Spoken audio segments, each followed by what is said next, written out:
नमस्कार प्रिय दर्शकों, आज मैं उपस्थित हूँ एक बेहद खास विषय जो कि हमें अपने कुंडली को समझने में बेहद आसानी होगा और उसका क्या फलादेश है यह हम जान सकते हैं।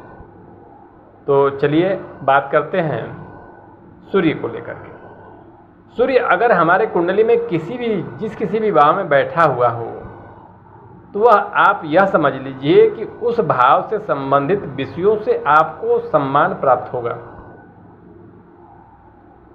और चंद्रमा जहाँ बैठे हों वहाँ से आपका आधारशाला एवं चिंतन शुरू होता है, जो कि आपका जीवन का सबसे मूल मंत्र है। आपका जीवन का उत्थान का सही जगह है। और मंगल अगर जिस भाव में बैठे हों तो उस भाव से आपका सबसे अधिक ताकत व्यक्ति उसी में लगाना चाहिए। तो इससे मंगल का अच्छा रिजल्ट प्राप्त होता है। ध्यान दीजिए कि जिस भी भाव में मंगल बैठा हो उस भाव में अत्यधिक हमको श्रम करने से समझिए कि आपका बेहद मंगल अच्छा रिजल्ट देगा। और हम बुध की बात करें तो बुध जहाँ हमारे जिस भाव में बैठे हों उस भाव से संबंधित ज्ञान को लेकर के हम प्रयास करें तो काफ़ी हमको अपने आप में परिवर्तन दिखाई देगा।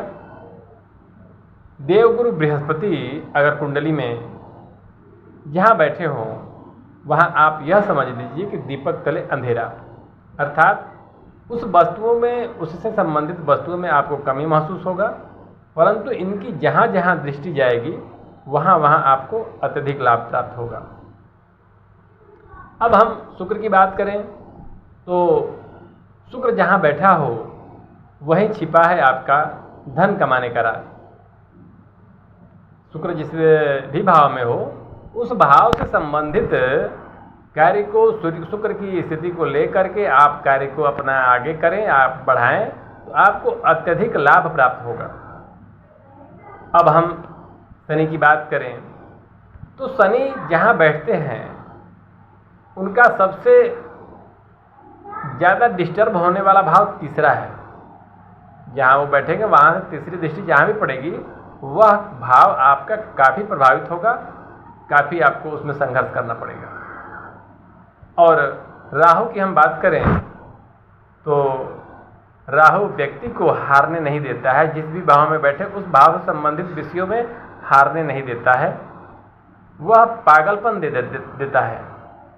उस कार्य को उस संबंधित भाव संबंधित विषयों को लेकर के पागलपन अपने आप में दे देगा, इतना कि आप उसके लिए उतावले हो जाते हैं। उसके लिए करना चाहे कितना भी आप परेशान हो, लेकिन उस कार्य को पूरा करने का पूरा क्षमता लगाते हैं।